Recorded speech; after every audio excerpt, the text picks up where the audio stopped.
ಏನು ಇಸ್ರೇಲ್ ಮತ್ತು ಇರಾನ್ ಈ ವಾರ್ನ ಸಂದರ್ಭದಲ್ಲಿ ಈಗ ಆಲ್ರೆಡಿ ತೈಲ ಬೆಲೆ ಏರಿಕೆ ಆಗಿದೆ. ಇದರ ನಡುವೆ ಬೋರ್ವೆಲ್ ಮಾಲೀಕರು ಕಾರ್ಮಿಕರು ಮುಷ್ಕರವನ್ನ ನಡೆಸೋಕೆ ಶುರು ಮಾಡಿದ್ದಾರೆ.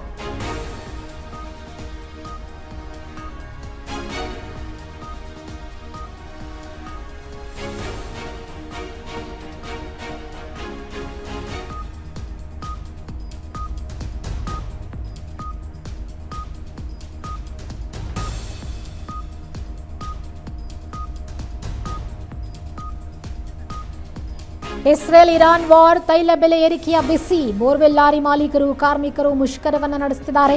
ಬೆಂಗಳೂರಿನ ಹಲವೆಡೆ ಬೋರ್ವೆಲ್ ಲಾರಿ ಸಂಚಾರ ಸ್ಥಗಿತ ಆಗಿದೆ. ಮಾಗಡಿ ರಸ್ತೆಯ ಬ್ಯಾಡರಹಳ್ಳಿ ಬಳಿ ಲಾರಿಗಳು ಮುಷ್ಕರವನ್ನು ನಡೆಸುತ್ತಿದ್ದಾರೆ. ಬೋರ್ ಕೊರೆಯುವ ಬಿಡಿ ಭಾಗಗಳ ಬೆಲೆ ದಿಢೀರನೆ ಏರಿಕೆಯಾಗಿದೆ. ಕೆಲಸವನ್ನು ಸ್ಥಗಿತಗೊಳಿಸಿ ಸಾಲುಗಟ್ಟಿ ನಿಂತಿದ್ದಾರೆ ಲಾರಿಗಳು. ಬೋರ್ವೆಲ್ ಬಿಡಿ ಭಾಗಗಳ ಬೆಲೆ ಏಕಾಏಕಿ ಜಾಸ್ತಿಯಾಗ್ಬಿಟ್ಟಿದೆ. ಬೋರ್ವೆಲ್ ಮಾಲೀಕರು ಕಾರ್ಮಿಕರು ಪರದಾಡ್ತಿದ್ದಾರೆ. 100ಕ್ಕೂ ಹೆಚ್ಚು ಬೋರ್ವೆಲ್ ವಾಹನಗಳ ಕಾರ್ಯ ಸ್ಥಗಿತ ಆಗಿದೆ.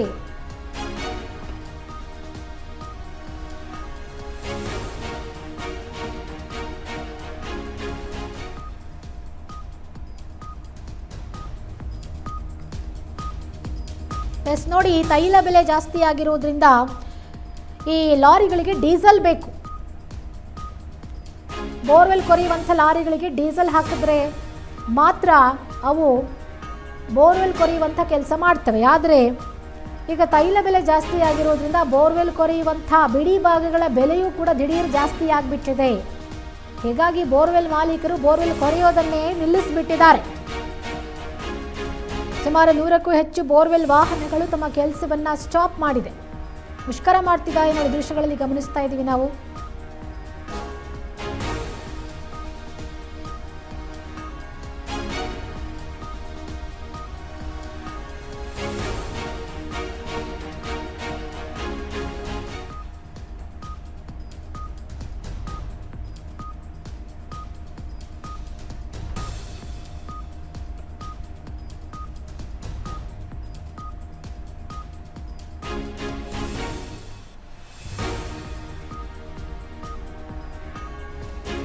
ಬೆಂಗಳೂರಿನ ಹಲವೆಡೆ ಬೋರ್ವೆಲ್ ಲಾರಿ ಸಂಚಾರ ಸ್ಥಗಿತ ಆಗಿದೆ. ಬೋರ್ವೆಲ್ ಕೊರೆಸಬೇಕು ಅಂಥೇಳಿ ಪಾಪ ಪ್ಲ್ಯಾನ್ ಮಾಡಿಕೊಂಡಿದ್ದಂಥವ್ರಿಗೆ ಇದು ನಿಜಕ್ಕೂ ಶಾಕಿಂಗ್ ವಿಚಾರ. ಕಾರಣ ಬೋರ್ವೆಲ್ ಕೊರೆಯುವಂಥ ಲಾರಿಗಳ ಬಿಡಿ ಭಾಗಗಳು, ಬೋರ್ವೆಲ್ ಬಿಡಿ ಭಾಗಗಳ ಬೆಲೆ ಏರಿಕೆಯಾಗಿರೋದ್ರಿಂದಾಗಿ ಏಕಾಏಕಿ ಎಲ್ಲ ಲಾರಿಗಳನ್ನು ನಿಲ್ಲಿಸಿಬಿಟ್ಟಿದ್ದಾರೆ. ನಾವ್ಯಾರು ಕೂಡ ಬೋರ್ವೆಲ್ ಕೊರೆಯಲ್ಲ ಅಂಥೇಳಿ. ಹೀಗಾಗಿ ಬೋರ್ವೆಲ್ನ ಮಾಲೀಕರು, ಲಾರಿ ಮಾಲೀಕರು ಹಾಗೆ ಕಾರ್ಮಿಕರು ಇದೀಗ ಪರದಾಡ್ತಿದ್ದಾರೆ. ಬೋರ್ವೆಲ್ ಕೊರೆಯುವ ಕೆಲಸ ಇಲ್ಲ ಅಂದರೆ ಮಾಲೀಕರಿಗೆ ಲಾಸ್, ಮತ್ತೊಂದು ಕಡೆ ಕಾರ್ಮಿಕರಿಗೆ ಕೆಲಸ ಇಲ್ಲ. ಇನ್ನು ಬೋರ್ವೆಲ್ ಕೊರೆಸಬೇಕು ಅಂಥೇಳಿ ಪಾಪ ಗುರ್ತು ಮಾಡ್ಕೊಂಡು ಕಾಯ್ತಾ ಇರೋರು, ಅವರಿಗೊಂದು ರೀತಿ ಲಾಸ್. ತೈಲ ಬೆಲೆ ಏರಿಕೆಯಿಂದಾಗಿ ನೋಡಿ ಎಷ್ಟೆಲ್ಲ ಸಮಸ್ಯೆಗಳು ಉದ್ಭವಿಸ್ತಾ ಇದೆ ಅಂತ.